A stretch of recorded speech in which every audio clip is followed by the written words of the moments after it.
மூச்சு தான் லைஃப் கடைசி வரைக்கும் அடிச்சு நீ ஆடு மாமு என் மாமு.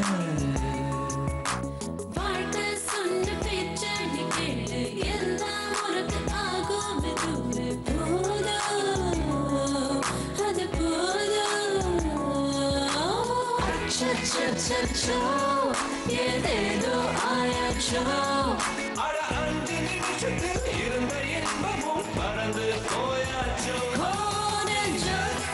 கிள்ளாதே அது பாவம் கொள்ளாதே நெஞ்சத்தை கிள்ளாதே அது பாவம் கொள்ளாதே.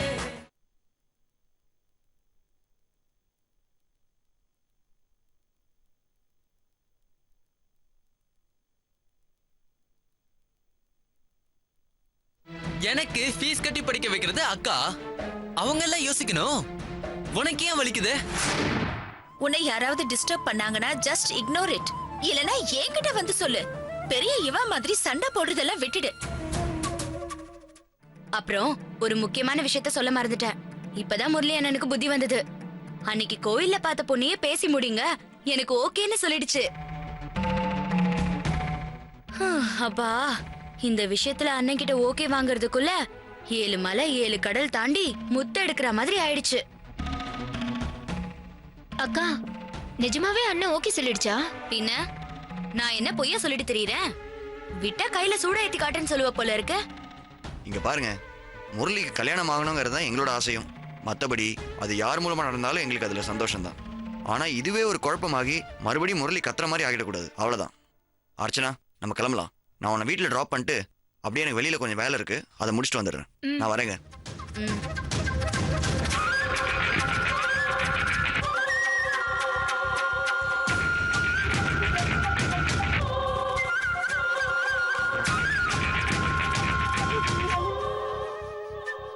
அக்கா, நீ சொல்றத நம்பலாம்ல? என்னடி லாயர் கேக்குற மாதிரி அதே திருப்பி திருப்பி கேட்டுட்டு இருக்க? முந்தா நாள் அண்ணனே அந்த பொண்ணு கிட்ட அப்படி பேசினது தப்புதான், ஏதோ டென்ஷன்ல பேசிட்டேன், இதுக்கு மேல அவங்களுக்கு மேற்கொண்டு பேசலான்னா பேசலான்னு சொல்லிட்டாரு. ஆம்பளைங்கெல்லாம் அப்படிதான் மேலோட்டமா பேசிட்டு போயிடுவாங்க. நாம என்ன நாம இவ்ளோ விஷயம் பண்ண என்னால இத பண்ண முடியாதா? நானே பண்ணி காட்டுறேன், நீ கிளம்பு. வரேன்.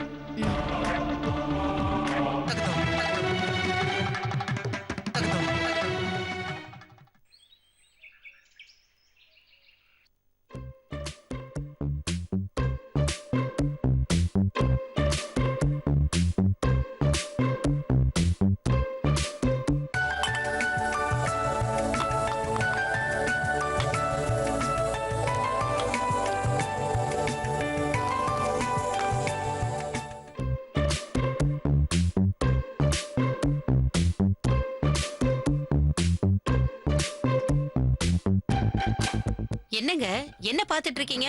என்னவோ பாக்குறேன்டி. உனக்கு என்ன வந்தது? போய் உன் வேலையை பாரு. நான் என்ன உங்கள மாதிரி சும்மாவா இருக்கேன்?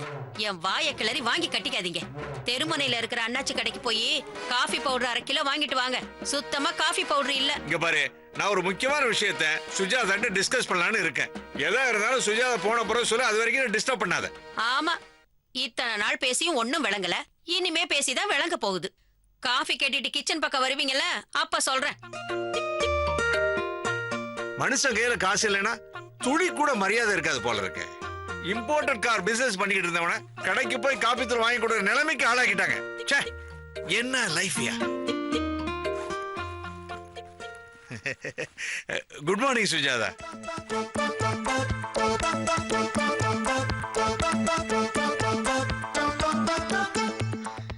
அம்மா, நான் கிளம்புறேன். லஞ்ச் பாக்ஸ் ரெடியா? இது ரெடிமா?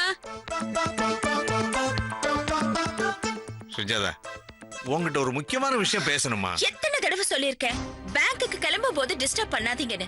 கேட்கவே மாட்டீங்களா? இப்ப என்ன வேணும் உங்களுக்கு? திரும்பவும் கார் பிசினஸ் அட்வான்ஸ்னு ஆரம்பிச்சிடாதீங்க.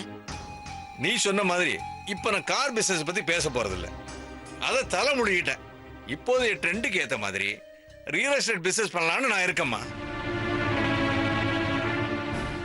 நேத்து என்கிட்ட வேலை பார்த்தேன். நம்ம ராமசாமி பார்த்தோம்மா. ஆளே அடையாளம் தெரியாத அளவுக்கு மாறி போயிட்டாமா. ஒயிட் பேண்ட் ஷர்ட், கழுத்துல கோல்டு செயின், கையில பிரேஸ்லெட்னு ஆந்திரா பிசினஸ் மேன் மாதிரி இருக்காமா. லேட்டஸ்ட் ஃபேக்ஸ் வேகன் ஜெட்டா சீரிஸ் வச்சிருக்காமா. என்னடான்னு பார்த்தா எல்லாமே ரியல் எஸ்டேட் பிசினஸ்ல சம்பாதிச்சேன்னு சொல்றாமா. நான் ரொம்ப ஆச்சரியப்பட்டு போயிட்டேம்மா. அவங்கிட்ட என்னோட கஷ்டத்தை சொன்னம்மா. சார், பொதுவாக நான் யாரையுமே பார்ட்னராக வச்சுக்கிட்டு எந்த பிசினஸும் பண்றதில்ல. ஆனா உங்களுக்காக, உங்க நல்ல மனசுக்காக உங்க கூட சேர்ந்து ஒரு ப்ராஜெக்ட் பண்றேன்னு சொன்னாமா. அப்பா அம்மா, உனக்கு நம்பிக்கை வரணுங்கிறதுக்காக தான் இவ்வளவு டீட்டெயிலா சொல்றேம்மா. ஒரு இடம் பத்தி கேள்விப்பட்டிருப்ப. ஏகப்பட்ட இண்டஸ்ட்ரீஸ், ரெசிடென்ஷியல் ஏரியான்னு மெகா டவுனாவே ஆயிடுச்சுமா. உரகடத்துக்கு 5 கிலோமீட்டர்ல கீரப்பட்டுன்னு ஒரு வில்லேஜுமா. அங்க ஜாயிண்ட் வெஞ்சர்ல 10 ஏக்கர்ல லேஅவுட் போட்டு விற்கலான்னு பிளான் பண்ணிருக்கோமா. நான் 10 லட்சம் போட்டா போதுமா. ராமசாமி 40 லட்சம் போடுறாமா. அந்த ரோடு நேர போய் சிங்கப்பெருமாள் கோயில போய் ஜாயின் ஆகுதுமா. நான் அந்த ப்ராஜெக்ட்டுக்கு ஹெட்டா இருந்து பாத்துக்கணுமா. என்ன சொல்ற அம்மா? இது ஒரு நல்ல ஆஃபர்மா. கார் பிசினஸ் மாதிரி இதுல லாஸ் ஆக சான்ஸே இல்லம்மா. மண்ணுல போட்டது என்னைக்கு இருந்தாலும் பொண்ணுமா. நல்ல பொட்டன்சியல் ஏரியாமா. இன்னும் 1 வருஷத்துல அங்க 1 லட்சம் பேர் இருப்பாங்களாம். அது தவிர புதுசு புதுசா.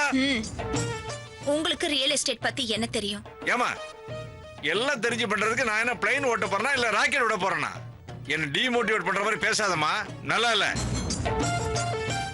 ஏமா, ஆரம்பத்துல டெக்ஸ்டைல் ஆயில் பிசினஸ் இருந்த அம்பானி குரூப் ரீட்டைல் மார்க்கெட்ல இறங்கி ஜெயிக்கலையா? இல்ல ஸ்டீல்ஸ் கார்ஸ் பண்ணி இருந்த டாடா குரூப் ஹோட்டல் ஏன் ரியல் எஸ்டேட்ல இறங்கி செக்க போட்டு போடலையாமா?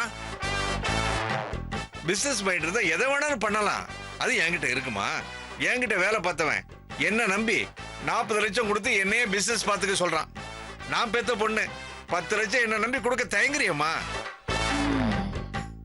உங்களை நம்பி 40 லட்சம் போடுற ராமசாமியே அந்த 10 லட்சத்தையும் போட சொல்லுங்களேன். போடுறாரான்னு பாப்போம்.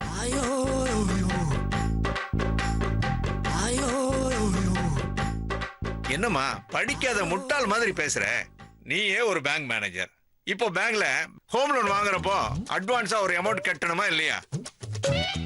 இனிஷியலா இது இன்வெஸ்ட்மெண்ட் இல்லாம கொடுப்பாங்களா? அது மாதிரி தான் இதுவுமா. இத பாரு, நீ பேங்க்ல கூட கடன் வாங்கி தர வேண்டாமா. இந்த வீட்டு பத்திரத்தை வச்சுக்கிட்டு நீயே லோன் கொடுத்தாலும் சரி, இல்ல அந்த பத்திரத்தை கொடுத்தா ராமசாமியே பணம் தரேங்கிறான். அப்பா, உங்களுக்கு என்ன புத்தி கெட்டு போச்சா? Are you mad? இப்படியே பிசினஸ் பண்றேன்னு சொல்லி தாத்தாவோட சொத்து எல்லாத்தையும் தார வாத்துட்டீங்க. இப்ப அவரோட ஞாபகமா இருக்கிறது இந்த ஒரு வீடு தான். அது கூட உங்களுக்கு பொறுக்கலையா? உங்களுக்கெல்லாம் எவ்வளவு பட்டாலும் புத்தி வராது இல்ல?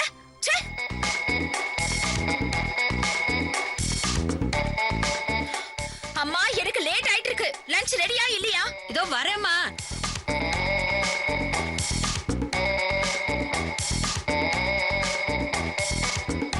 இந்தம்மா.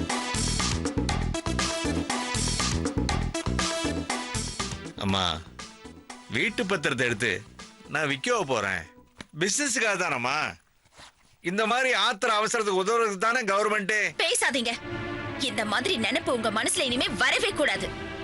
நீங்க இந்த மாதிரி பேசினதுக்காக வழக்கமா உங்களுக்கு கொடுக்குற அந்த 100 rupees இனி 1 வாரத்துக்கு கட்டு. ஏங்க அவகிட்ட தினம் ஏதாவது சொல்லி மூட் அவுட் பண்றீங்க? காய்கறி வாங்குறதுக்கு காசு வாங்கலான்னு இருந்தேன். நீங்க பண்ண டென்ஷன்ல எல்லாம் மறந்து போச்சு. அவளும் சொல்லிக்காம கொள்ளாம போயிட்டா. ராத்திரிக்கு மடப்பள்ளி மாதிரி வெறும் தயிர் சாதம் தான் உங்களுக்கு.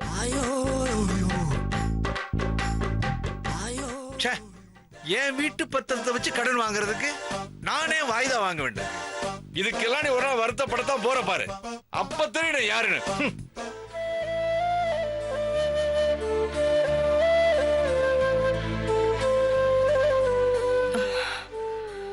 அம்மா, என்னம்மா கால் வலி எப்படி இருக்கு?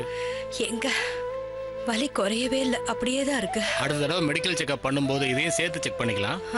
இங்க பா, எது நல்லா இருக்கோ இல்லையோ கை கால் ஆக்டிவா இருக்கணும். நான் வேணா இப்ப மெடிக்கல் ஷாப் போய் டெம்பரரியா மாத்திரை வாங்கிட்டு வரட்டுமா? இல்லைங்க, கேரளா வைத்தியத்துல நல்லா கியூர் ஆகும்னு சுசீலா சொன்னா. ராயப்பேட்டையில இருக்கா, நம்பர் வாங்கி தரேன்னு சொல்லியிருக்கா. சீக்கிரம் நம்பர் வாங்க, நாம போய் செக் பண்ணிட்டு வந்துடலாம். சரிங்க.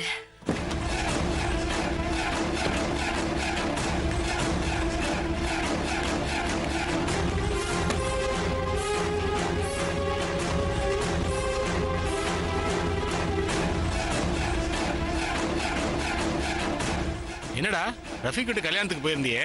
பொதுவா முஸ்லீம் வீட்டு கல்யாணத்துல பிரியாணி ரொம்ப நல்லா இருக்கும்னு சொல்லுவாங்களே, டேஸ்ட் பண்ணி பாத்தியா? நல்லா இருந்ததா? யாருக்கு தெரியும்? அங்க நல்லா கொட்டிட்டு வராளே உங்க மருமக, அவகிட்ட கேளுங்க. ஏண்டா 2 பேரும் தானே சேர்ந்து போனீங்க, அப்புறம் நீ மட்டும் எப்படி சாப்பிடாம வந்த? அந்த கொடுமையை ஏன் கேக்குறீங்க? என் ஃப்ரெண்ட்ஸ் கிட்ட என் மானமே போச்சு.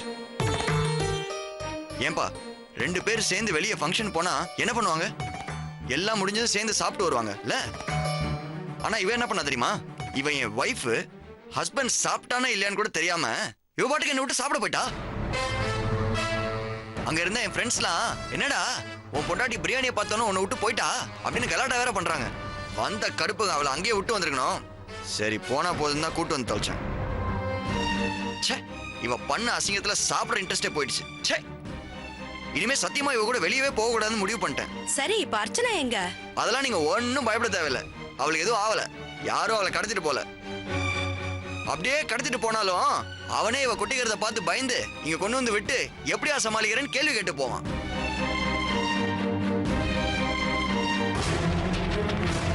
தோ வரா பாருங்க, மலைப்பாம்பு ஆட்டுக்குட்டிய முழுகின மாதிரி. சை,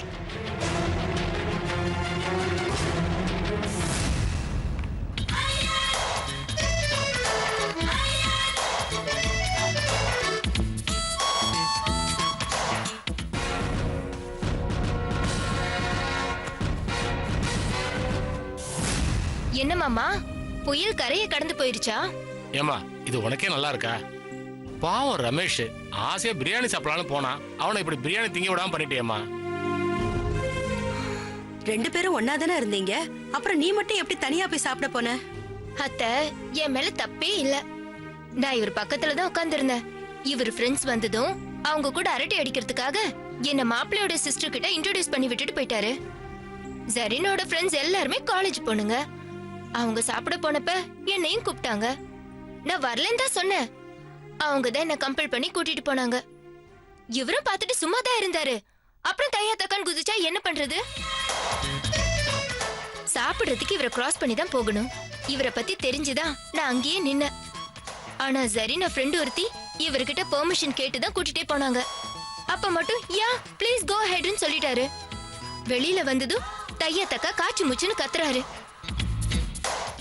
கேட்டா நான் சும்மா ஃபார்மாலிட்டிக்காக சொன்னேன், நீ போக மாட்டேன்னு சொல்ல வேண்டியதானு சொல்றாரு. அவன் எப்பவுமே அப்படிதாம்மா. சாப்பிடும் போது கூட இன்னும் கொஞ்சம் வேணும்னு கேட்க மாட்டான். நாமளே தெரிஞ்சுக்கிட்டு தான் பரிமாறணும். விட்டுட்டோம், நீ அம்மாவா இருந்தும் கேட்டு போட மாட்டியான்னு சண்டைக்கு வருவான். இவன் இந்த வயசுலயும் மாறவே இல்ல. சரி சரி, பிரியாணி எப்படி இருந்துச்சுன்னு கடைசி வரைக்கும் சொல்லவே இல்லையாமா? பா, சூப்பர் பிரியாணி மாமா. அப்படி ஒரு டேஸ்ட் உள்ள மட்டன் பிரியாணிய நான் இது வரைக்கும் சாப்பிட்டதே இல்ல. வெக்கத்தை விட்டு சொல்றேன் மாமா, நல்ல ஒரு கட்டு கட்டுன. பாத்தீங்களா மாமா, நம்ம என்ன பேசுறோம்னு ஒட்டு கேக்குறாரு. மாமா, நான் சொல்லவே மறந்துட்டேன். பிரியாணிக்கு ஒரு கத்திரிக்காய் தொக்கு கொடுத்தாங்க பாருங்க, அப்படி ஒரு டேஸ்ட் மாமா. கடைசியில சாப்பிட்டு முடிச்சதும் நம்ம கல்யாணத்துல குடுக்கற மாதிரி பிரியாணி சாப்பிட்டது ஜீரணம் ஆகிறதுக்கு பாயசம் கொடுத்தாங்க. அதுவே ஒன்ஸ் மோர் கேட்டு 2 டைம்ஸ் குடிச்சேன்னா பாருங்களேன் மாமா. போதுமா போதும் விடு. ஏதோ ரோம் நகரம் தீப்பிடிச்சு எரியும் போது நீரோ மன்னன் பிடில் வாய்ச்ச மாதிரி அவனே அங்க சாப்பிடாம எரிச்சல்ல இருக்கான். அதுல நீ வேற பெட்ரோலை ஊத்திட்டு இருக்க. அம்மா அர்ச்சனா, எனக்கே நீ சொல்லும் போது நாக்குல எச்சி ஊறுதுமா. பிரியாணி சாப்பிடும் போல ஆசையா இருக்கு. மாமா, ஒரு நல்ல சாப்பாடு சாப்பிட்டுட்டு உங்களையும் அத்தையும் மறந்துடுவேனா? ஜெரினாவை கேட்டு உங்க 2 பேருக்கும் பார்சல் வாங்கி கொண்டு வந்திருக்கேன். அத அவருக்கு தெரியாம பின் சீட்ல வச்சுட்டேன். கார்ல ஏசி காத்துக்கும் அதுக்கும் வாசனை அடிக்கும்ல, ஏன் மேல இருந்துதான் வாசனை வருதுன்னு அதுக்கும் காய்ச்சி முச்சுன்னு கத்துறாரு. சரி மாமா, நான் போய் கார்ல இருந்து பிரியாணி எடுத்துட்டு வரேன். நீ போய் எடுத்துட்டு வர வேணாம், பிரியாணியை நாங்க பாத்துக்கிறோம். முதல்ல நீ போய் அவனை சமாதானப்படுத்து. சரி மாமா.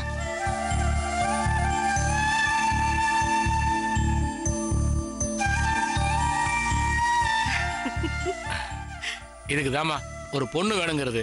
இந்த ஆம்பளை பசங்க இத பத்தி யோசிக்கவே மாட்டாங்க.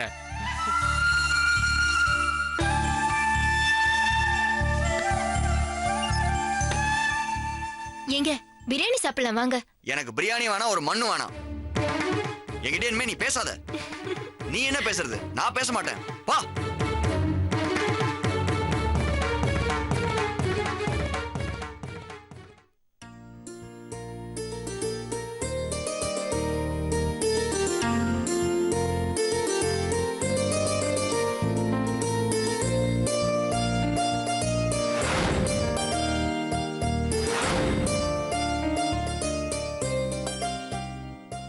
மாமா காஃபி எடுத்துக்கோங்க.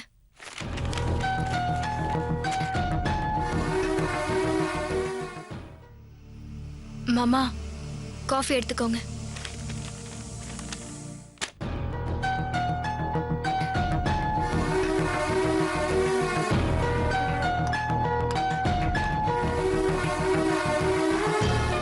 என்னம்மா ஏன் ஒரு மாதிரியா இருக்க? ஏதாவது ப்ராப்ளமா? அதெல்லாம் ஒண்ணும் இல்ல மாமா. நீ ஒண்ணும் இல்லைன்னு சொல்லும்போது ஏதோ இருக்குங்கிற மாதிரி படுது.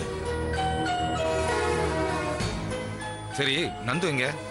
அவர் ஆபீஸ்ல யாரையோ பார்க்கணும்னு போயிருக்காரு மாமா. சந்தியா, சொல்லுங்க மாமா. எதையும் மனசுக்குள்ள வச்சுட்டு புழுங்கிட்டு இருக்காத. எங்க வீட்டு பொண்ணுமா நீ. எப்பயுமே சிரிச்சுக்கிட்டு சந்தோஷமா வீட்டுக்குள்ள சுத்தி வரணும், சரியா? எதா இருந்தாலும் என்கிட்ட சொல்லு, நான் பாத்துக்கிறேன். சரிங்க மாமா.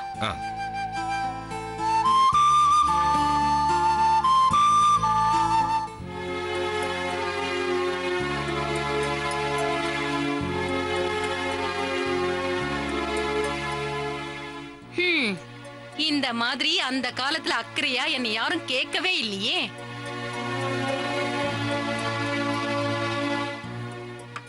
நினைச்சேன் சந்தியா முகம் வாட்டமா இருக்கும்போதே இந்த மாதிரி ஏதாவது நடந்திருக்கும்னு.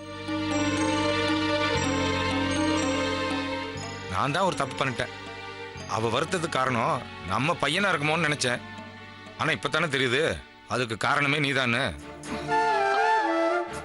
இதெல்லாம் கற்பூர மாதிரி புரியுற உங்களுக்கு அந்த காலத்துல உங்க அம்மா என்னெல்லாம் பண்ணிருக்காங்க, எப்படி எல்லாம் நடந்துக்கிட்டாங்கன்னு மட்டும் எப்படி தெரியாம உங்களுக்கு புரியாம போச்சு? அன்னைக்கு உங்க வீட்டு மனுஷங்களை தட்டி கேட்க உங்களுக்கு தைரியம் இருந்துச்சா? என்னதானே பார்த்து நடந்துக்கோ, அட்ஜஸ்ட் பண்ணிக்கோன்னு சொன்னீங்க. இப்ப மட்டும் மருமக மேல அப்படி அக்கறை காட்டுறீங்க. பெருசா பேச வந்துட்டாரு. இப்போ உனக்கு கோவம் யார் மேல? என் மேலையா, இல்ல எங்க அம்மா மேலையா, இல்ல இந்த சிஸ்டம் மேலையா? இதையெல்லாம் கொஞ்சம் கூட யோசிக்காம என் மாமியார் என்ன பண்ணாங்க, அதனால நான் சந்தியாவை பண்றேன் அப்படின்னு அவளை கஷ்டப்படுத்துறது எந்த விதத்துல நியாயம்? இப்ப நான் அவளை என்ன பண்ணிட்டேன்? என்னமோ ஊர் உலகத்துல எந்த மாமியாரும் பண்ணாத கொடுமையை நான் அவளுக்கு பண்ணிட்டேன்ற மாதிரி பேசுறீங்க. இப்ப கூட பாரு, ஏன் அதை பண்ணோம் அப்படின்னு யோசிக்காம அப்படி நான் என்ன பண்ணிட்டேன் அப்படின்னு உன்னை ஜஸ்டிஃபை பண்ணிக்கிறதுல தான் குறியா இருக்க. சந்தியா நம்ம வீட்டு மருமக மட்டும் இல்லம்மா, மகளும் கூட. இன்ஃபேக்ட் நமக்கு ஒரு பொண்ணு இருந்தா கூட அவ சந்தியாவோட ரோலை செய்ய முடியாது. கல்யாணம் பண்ணி அனுப்பிச்சிட்டோம்னா அவ வேறொரு குடும்பத்தோட போயிடுவா. ஆனா சந்தியா தான் ரிலே ரேஸ் மாதிரி அடுத்த தலைமுறைக்கு நம்ம வாரிசை எடுத்துட்டு போறா. ஒரு தொடர் செயின் மாதிரி தொடர போற வம்சத்தோட டார்ச் இப்ப அவ கையில தான் இருக்கு. அது ஏன் உனக்கு புரியவே மாட்டேங்குது? அந்த காலத்துல எங்க அம்மா உன்னை கொடுமைப்படுத்தினாங்கன்னா அதுக்கு காரணம் எங்க அம்மா அதிகமா படிக்காதவங்க.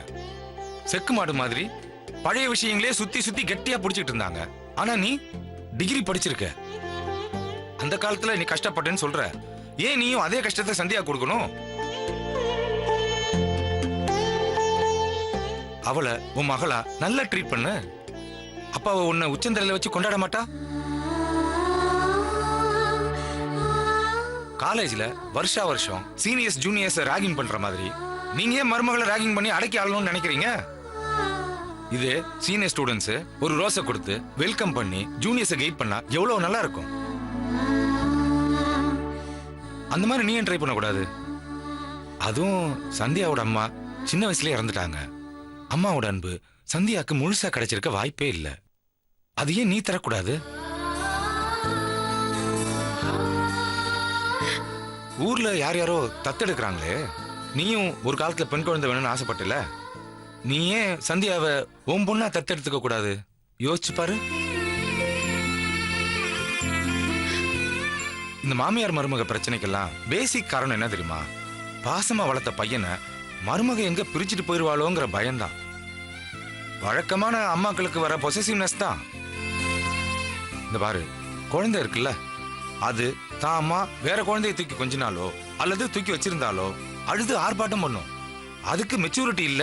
ஓகே, உனக்கு கூடவா இல்ல? இங்க பாரு லட்சுமி, இங்க எதுவுமே நிரந்தரம் கிடையாது. இடம், பொருள், உறவு இது எல்லாமே நாம வாழ்ற வரைக்கும் தான்.